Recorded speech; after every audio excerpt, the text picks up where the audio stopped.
तो हम लोग बिजनेस स्टडी का तीसरा क्लास कर रहे हैं। जैसे कि बताए थे हम आप लोग को, फर्स्ट दो क्लास जो था हम लोग का पूरा हिस्ट्री ऑफ बिजनेस स्टडी था, जिसमें कि आप लोग को थोड़ा सा पढ़ने में कम इंटरेस्ट लगा होगा, इसलिए हम उस क्लास को थोड़ा स्लो मोड में ही आप लोग को पढ़ाए, जिससे कि आप लोग को धीरे धीरे मतलब एग्जाम ओरिएंटेड तो ज़रूरी है ही, साथ ही साथ अपना समझ को विकसित करने के लिए कि हमारा जो पूर्वज लोग थे, मतलब एशियन टाइम में कैसे बिजनेस को करते थे, कैसे ट्रांसपोर्टेशन करते थे, बैंकिंग सिस्टम क्या था, ये सारा चीज़ को हम लोग कहीं न कहीं समझने का प्रयास किए, ठीक है?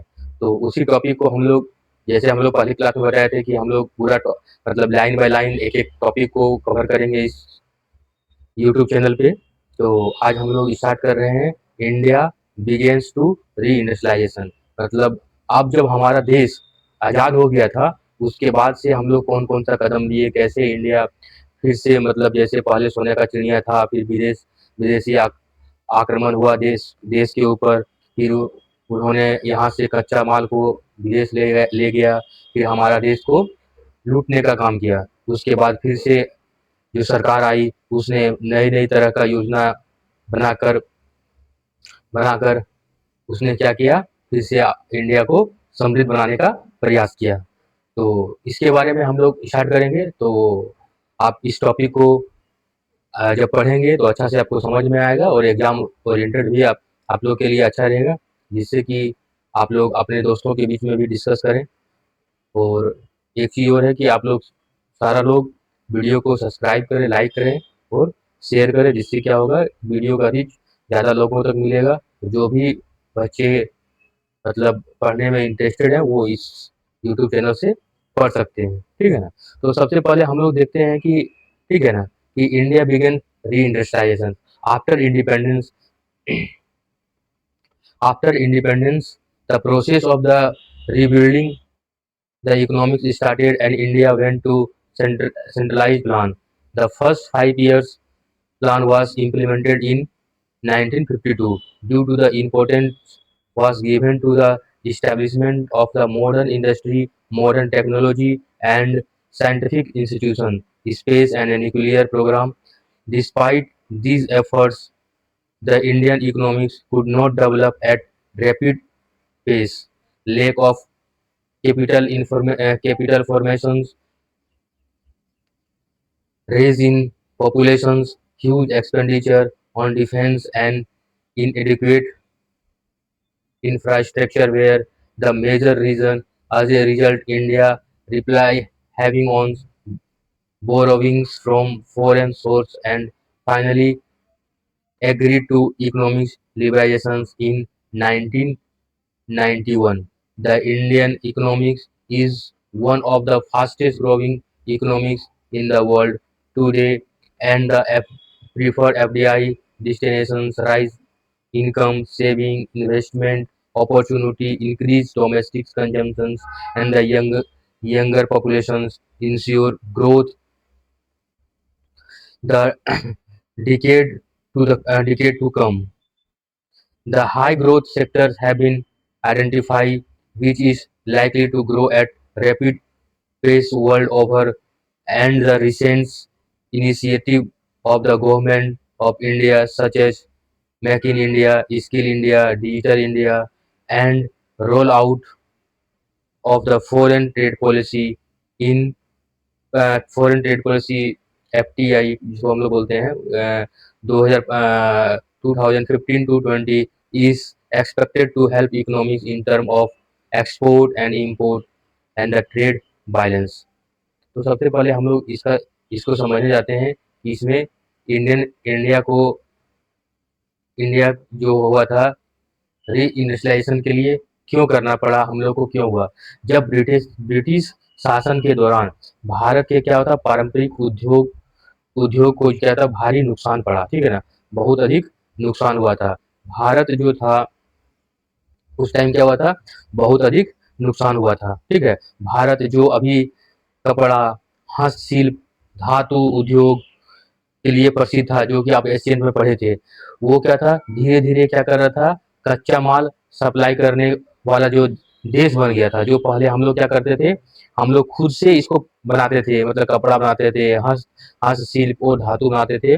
लेकिन धीरे-धीरे क्या किया था, विदेशी लोग ने यहाँ से रॉ मटेरियल को ले ले जाना शुरू कर दिया। तो ये जो इंडिया जो बन गया, वो धीरे-धीरे कच्चा माल सप्लाई करने वाला देश बन गया। ठीक है ना? अंग्रेज की नीति के कारण भारत उद्योग का विकास रुक गया और देश गरीबी तथा बेरोजगारी की ओर बढ़ने लगी थी। मतलब जैसे यहाँ से सारा रॉ मटेरियल भेज दिया जाता था विदेश, और वहाँ से फिर फिनिश गुड्स बनता था। फिर उस फिनिश गुड्स को इंडिया में बेचा जाता था, जिससे क्या हुआ कि हमारा जो देश का जो विकास हुआ वो धीरे धीरे पूरा घटना शुरू हो गया। स्वतंत्रता के बाद, आफ्टर इंडिपेंडेंस, क्या हुआ था, 1947 में स्वतंत्रता प्राप्त करने के बाद भारत के सामने सबसे बड़ी चुनौतियां थी अर्थव्यवस्था का पुनर्निर्माण करना, क्योंकि हम लोग का अर्थव्यवस्था पूरी तरह क्या कर दिया था, वो लोग बर्बाद कर दिया था। ठीक है, इसलिए सरकार सरकार क्या की थी, सरकार ने नियोजित आर्थिक विकास, मतलब प्लान इकोनॉमिक डेवलपमेंट का मार्ग अपनाया। ठीक है, मतलब कि हम लोग एक एक फेज में एक एक चीज को डेवलप करेंगे। ठीक है ना, उसी को बोलते हैं। इसलिए सरकार ने नियोजित आर्थिक विकास का मार्ग अपनाया, और केंद्रीय योजना, मतलब सेंट्रलाइज प्लान, मतलब एक बार में पूरा सेंट्रलाइज प्लान भी स्टार्ट किया था। ठीक है, जब प्रथम पंचवर्षीय योजना 1952 जब हुआ था, 52 में पहली पंचवर्षीय योजना लागू की गई थी। इसका उद्देश्य था कृषि और उद्योग दोनों का विकसित करना था, क्योंकि हम लोग के पास पूरा का पूरा जो सिस्टम था वो डाउन हो गया था। ठीक है ना, मतलब अर्थव्यवस्था बहुत नीचे चला गया था। जब एशियन टाइम में हम लोग पूरा वर्ल्ड का जो इकोनॉमी था उसका कंट्रीब्यूशन में हम लोग का फर्स्ट रैंक रहता था। लेकिन जब हम लोग कच्चा माल का पहले प्रोसेस करते थे, और जब फिर हम लोग सप्लाई करना, मतलब हम लोग को लूटा गया बोल सकते हैं हम। ठीक है ना, कच्चा माल को विदेश ले गया था और यहाँ का इंडस्ट्री को बर्बाद किया गया था। उसके बाद फिर से सरकार के पास जो 1952 में पहली पंचवर्षीय योजना जब लागू की थी, इसका मुख्य उद्देश्य था कृषि और उद्योग दोनों को विकसित करना। सरकार ने आधुनिक उद्योगों के स्थापना पर विशेष दिया, मतलब मॉडर्न जो बोलते हैं हम लोग, मॉडर्न इंडस्ट्री के ऊपर में, मॉडर्न टेक्नोलॉजी के ऊपर में की स्थापना करने का विशेष ध्यान दिया। ठीक है, औद्योगिक विकास के लिए बहुत सारा कदम उठाए गए। पहला था औद्योगिक आधुनिक उद्योग की स्थापना करना, वैज्ञानिक एवं तकनीकी की स्थापना करना, जैसे साइंस एंड टेक्नोलॉजी का भी, अंतरिक्ष कार्यक्रम का विकास करना, परमाणु ऊर्जा ऊर्जा कार्यक्रम का विकास करना, आधारभूत संरचना का निर्माण करना। ठीक है ना, ये जो सारा का सारा जो था वो आज़ादी के बाद जब सरकार आई थी तो उसने ये सब काम करना शुरू किया। ठीक है, जो कि लोग अभी जो बोलते हैं कि हाँ, मतलब कांग्रेस कुछ किया नहीं, ऐसा बात नहीं था। जब हम लोग का जो देश था, जो देश हम लोग का पूरा जब कांग्रेस के हाथ में जब सरकार आई थी, तो उस टाइम हम लोग का देश का स्थिति बहुत ही डमाडोल था। ठीक है ना, तो अभी जो बोल रहा है बहुत सारा गवर्नमेंट आपको बोल रहा हो कि नहीं कांग्रेस ने ये किया वो किया, वो ठीक है, वो हर कोई लोग क्या होता है ना कि आगे पीछे करता है, जिसके पास सत्ता होता है, पावर होता है, वो लोग थोड़ा सा पावर का मिसयूज भी करता है। ठीक है ना, इसमें इस जगह पे हम नहीं जानते हैं, उसमें हम लोग उस टॉपिक में नहीं जाते हैं, लेकिन हम ये बताते हैं कि जब जब उसको सत्ता मिला था कांग्रेस को, तो उस टाइम अपना देश का स्थिति बहुत ही अच्छा नहीं था। ठीक है, उस टाइम जो भी जिसको भी मिलता वो एक जिम्मेवार अपना जिम्मेवारी निभाया, और जिम्मेवारी उसका निभाया, जो जिम्मेवारी किया, जिस कारण से अपना देश थोड़ा मतलब आगे बढ़ने में प्रयास रहा। ठीक है, और जब 1952 में इनका प्रयास किया था, फिर भी विकास क्या रहा, धीमी रहा विकास। हम लोग का सरकार ने तो प्रयास किया था उस टाइम का भी, लेकिन क्या हुआ था कि विकास जिस तरह से सरकार सोचा था उस तरह से विकास नहीं हो पाया था। इसमें बहुत सा कारण थे। इन प्रयासों के बावजूद भी भारतीय अर्थव्यवस्था में अपेक्षित गतिविधि विकसित नहीं हो पाई थी। मतलब जिस तरह से उन्होंने सोचा था कि हम लोग जो प्लान बनाए थे उस आधार पे हम लोग का विकसित हो जाएगा, लेकिन उस तरह का विकसित नहीं हो पाया था। इसके प्रमुख कारण था पूंजी निर्माण में कमी, the lack of capital formation. ठीक है, हम लोग का सफिशिएंट कैपिटल नहीं था। ठीक है, विदेश के लिए निवेश के लिए हम लोग के पास क्या था, मतलब जब हम इन्वेस्टमेंट करने गए उसके लिए वो कैपिटल चाहिए था, तो निवेश के लिए पर्याप्त धन उपलब्ध नहीं था। जनसंख्या में तीव्र वृद्धि थी, मतलब हम लोग का जो जनसंख्या का जो जो ग्रोथ रेट था वो बहुत ही तीव्र था, और संसाधनों पर दबाव बढ़ गया था। जैसे कि अगर जनसंख्या बढ़ेगा, कोई भी चीज कमोडिटी जब आप इकोनॉमिक्स में पढ़ेंगे तो आपको समझ में ऐसा क्लियरिटी आएगा। ऐसे बेसिक आपको समझा देते हैं कि जब कोई भी वस्तु का रिसोर्सेज लिमिटेशन होता है और उसका कंजम्पशन करने वाला लोग अधिक होता है, तो क्या होता है उसके ऊपर दबाव बढ़ता है, उसका प्राइस बढ़ता है, ठीक है ना। तो वही हुआ था कि जनसंख्या तीव्र बढ़ रही, संसाधन का लिमिटेशन था जिससे क्या होता था कि जो सरकार का प्लान था उस आधार पे एग्जीक्यूशन नहीं हो पाया था, ठीक है ना। वो तीसरा पॉइंट ये भी किया था कि रक्षा पर भारी खर्च किए थे, क्योंकि हम लोग जस्ट आज़ाद हुए थे। आज़ाद होने के बाद हम लोग को सारा कुछ अपना चाहिए था, अपना सैनिक चाहिए था, अपना बॉर्डर सील करना था, मतलब इस कारण से रक्षा के ऊपर में भी अधिक खर्चा हुआ था। विकास के लिए उपलब्ध धन बड़ा हिस्से में, मतलब बड़ा जो हिस्सा था उसका क्या था, रक्षा बजट में खर्चा हुआ था, ठीक है ना। जो कि अभी भी गवर्नमेंट रक्षा बजट में खर्चा करती थी। उस टाइम हम लोग का फर्स्ट टाइम था, हमारा देश आज़ाद हुआ था, तो आज़ादी के बाद हम लोग को रक्षा बजट के ऊपर ज़्यादा खर्चा हुआ था। इसलिए सोचा गया प्लान के आधार पे हम लोग अपेक्षित गतिविधि से विकास नहीं हो सका था। और एक था अपर्याप्त आधारभूत संरचना, मतलब जब जब हम लोग स्टार्टिंग में एशियंट में देखे थे तो हम लोग स्किल रूट और क्या करते थे, मतलब मसाला का व्यू व्यापार जो करते थे वो समुद्र के माध्यम से करते थे। और हम लोग पूरा मतलब क्या बोलते थे, इंडियन सब कॉन्टिनेंट में मतलब हिमालय से लेके वजह से मतलब समुद्र तक हम लोग क्या था, और कई देशों से इंडिया, पाकिस्तान, बांग्लादेश, म्यांमार, सबसे हम लोग रोड कनेक्टेड थे और उससे बिजनेस करते थे।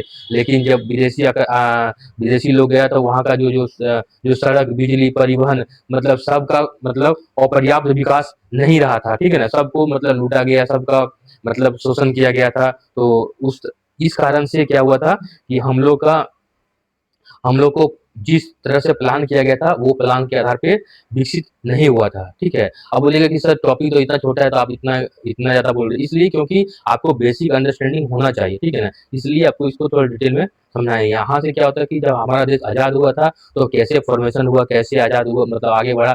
और ऐसा नहीं है, मतलब आपको बहुत लोग को लग रहा होगा कि सर आप कांग्रेस का इतना तारीफ कर रहे थे, आप कांग्रेस का है कि बीजेपी, मतलब हम कुछ नहीं है, ऐसा नहीं है कि हम एक न्यूट्रल हैं। आपको जो बता रहे हैं वो फैक्ट है, क्योंकि जब किसी का हाथ में सरकार जब सत्ता मिला था तो उसने भी काम किया था, अभी का सरकार भी काम कर रहा है, ठीक है। सबका काम करने का अपना अपना तरीका होता है, ठीक है ना।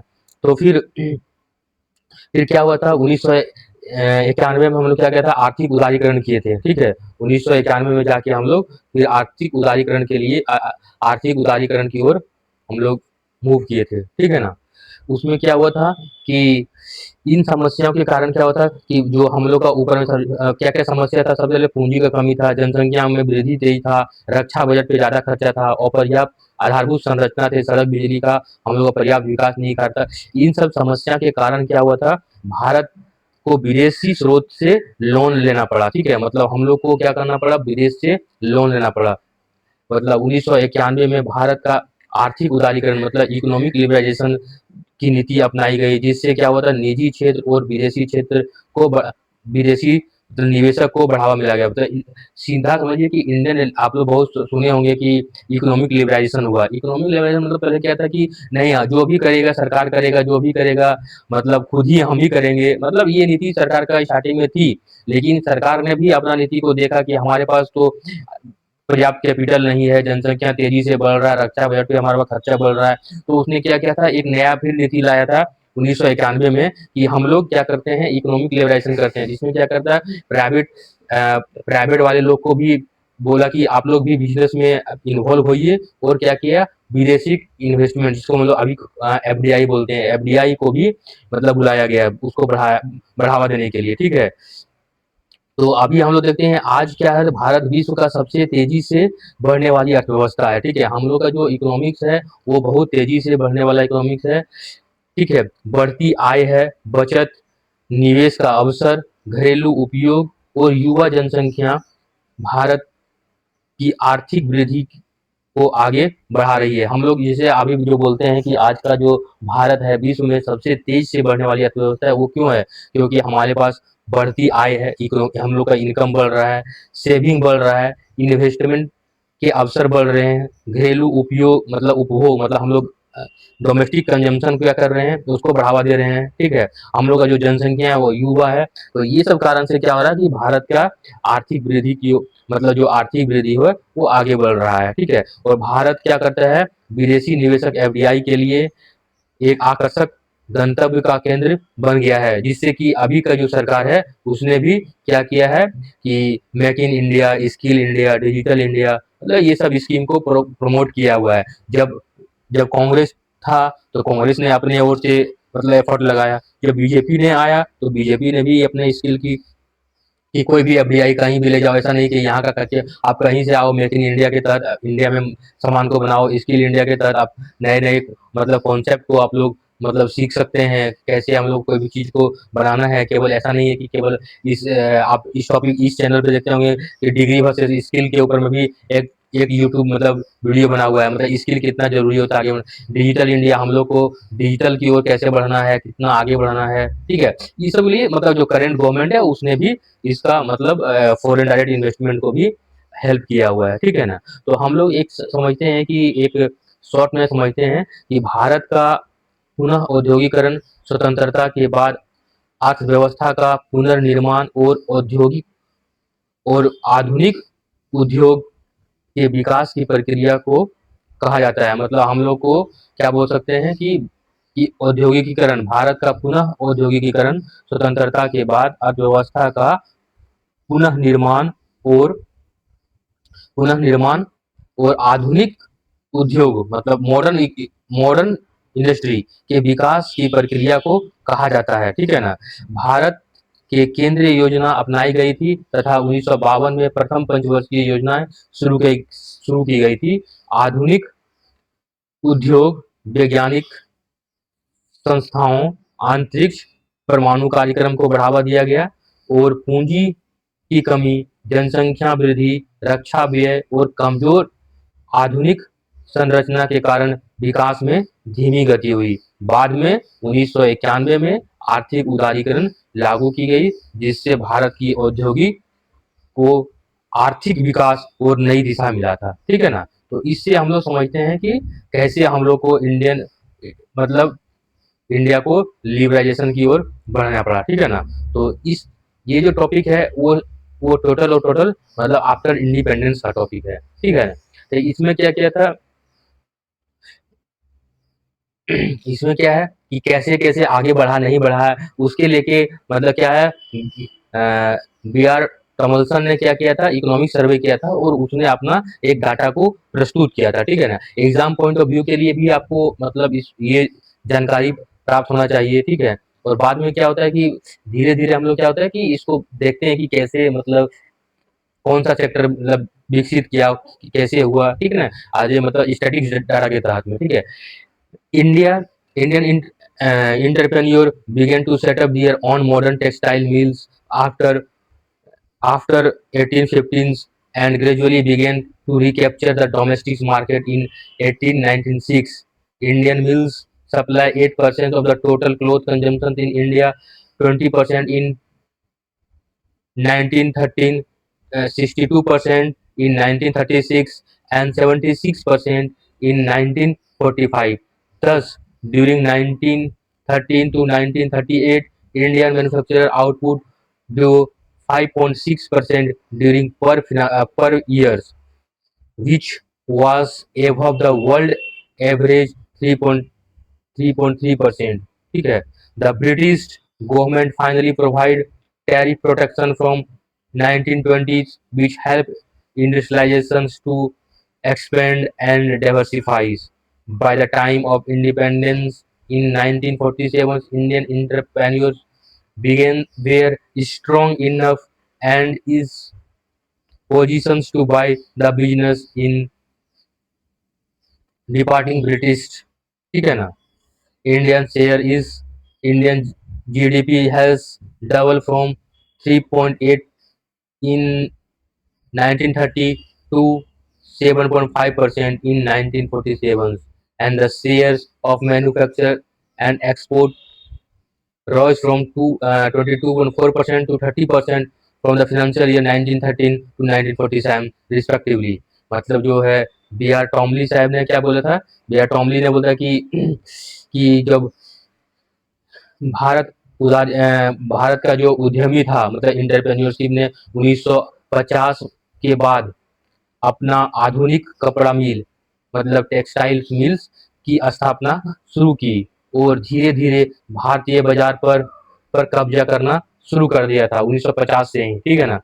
तो इसमें क्या होता है, भारतीय मिलों द्वारा भारत में उपभोग मतलब कंजम्पशन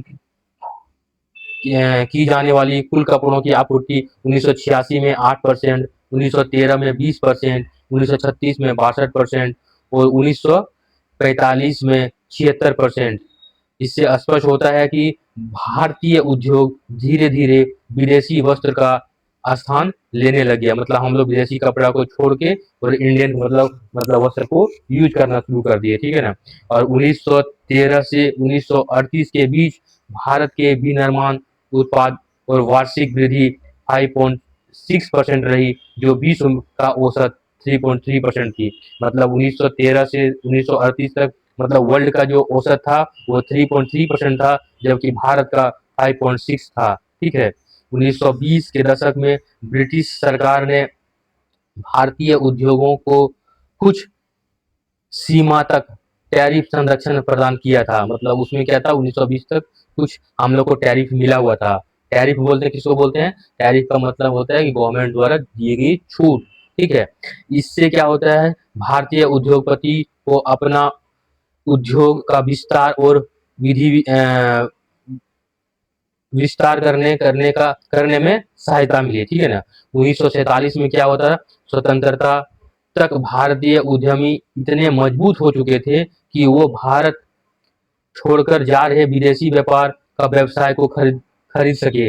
मतलब जैसे-जैसे मतलब जब यहाँ पे मतलब हम लोग के पास बहुत सारा लोग था, विदेशी इन्वेस्टमेंट था, तो हम लोग इतना यहाँ का जो एंटरप्रेन्योरशिप था उस टाइम भी इतना मजबूत था। जैसे अभी नहीं देखते हैं कि बहुत सारा कंपनी एक कंपनी दूसरा कंपनी को बाय करता है, तो उस टाइम जितना भी विदेशी कंपनी भाग रहा था इंडिया से छोड़ के, जैसे ईस्ट इंडिया कंपनी था, ईस्ट इंडिया कंपनी भी अभी इंडिया में मौजूद है, कोई ना कोई इसको बाय किया हुआ है, ठीक है ना। तो अब ऐसे ही कई कपड़ा उद्योग था जिसको कि हम लोग बाय किए थे। और भारत में जीडीपी उद्योग का योगदान 1913 में 3.18 से बढ़कर 1947 में 7.5% हो गया था, ठीक है।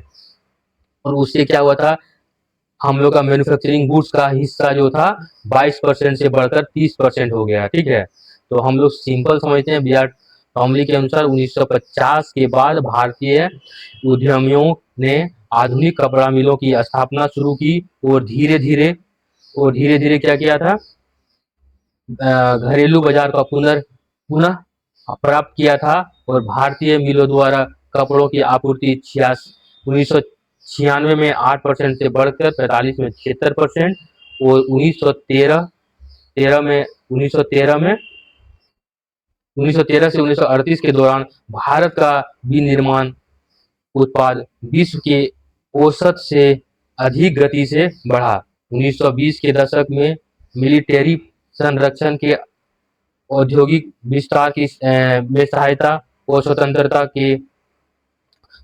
तक उद्यमियों ने इतना सशक्त हो चुका था कि ब्रिटिश व्यापारियों द्वारा अधिग्रहण किया गया था, विदेश मतलब ब्रिटिश व्यवसायियों का अधिग्रहण करना शुरू कर दिया गया था, ठीक है ना। तो हम लोग इतना ज़्यादा मतलब स्ट्रॉन्ग उस टाइम हो चुके थे, ठीक है। तो हम लोग आज सबसे पहले इसको पूरा कंप्लीट हम लोग अंडरस्टैंडिंग किए कि कैसे-कैसे हम लोग बढ़ावा मिला के मतलब 1900 जब ये हम लोग का जब आज़ादी मिला, आज़ादी के बाद हम लोग कौन-कौन सेक्टर में कितना-कितना हिस्सा मिला, कैसे हम लोग आगे बढ़े, ठीक है ना? इस चीज़ को अंडरस्टैंडिंग हम लोग कर लिए, ठीक है? तो आज हम लोग का क्या हुआ कि जो फर्स्ट टॉपिक है मतलब जो इसमें जो जो बोले थे हम लोग कि 2 हिस्सा में था, जो 2 सेक्शन में डिवाइड किया गया था इस टॉपिक को, जो स्टार्टिंग में हम आपको बताए थे। देखिए यहाँ पे, ये यहाँ पे था।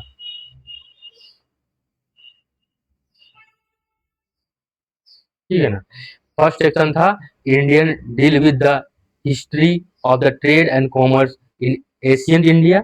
सेकेंड पेज में हम लोग पढ़ते हैं deal with the concept nature and purpose of business. अब हम लोग यहाँ से पढ़ेंगे सेकेंड पार्ट, ठीक है ना, जिसमें कि आपको आज का क्लास से ही धीरे धीरे आपको इंटरेस्ट मिलना शुरू हो गया होगा, लगेगा कि हाँ ये टॉपिक कितना इंटरेस्टिंग है, हम लोग को जानना क्यों जरूरी था, इतिहास हम लोग को जानना क्यों जरूरी था, ये सब चीज हम लोग पूरा का पूरा क्लियर करके समझे, ठीक है ना। और अब हम लोग नेक्स्ट टॉपिक की ओर मूव करेंगे कल से, ठीक है ना। कल से हम लोग का जो क्लास स्टार्ट होगा वो स्टार्ट होगा section 2 nature and concept of the business, ठीक है ना। तो आज के लिए हम लोग इस टॉपिक को यहीं कंप्लीट कंक्लूड करते हैं, ठीक है। धन्यवाद।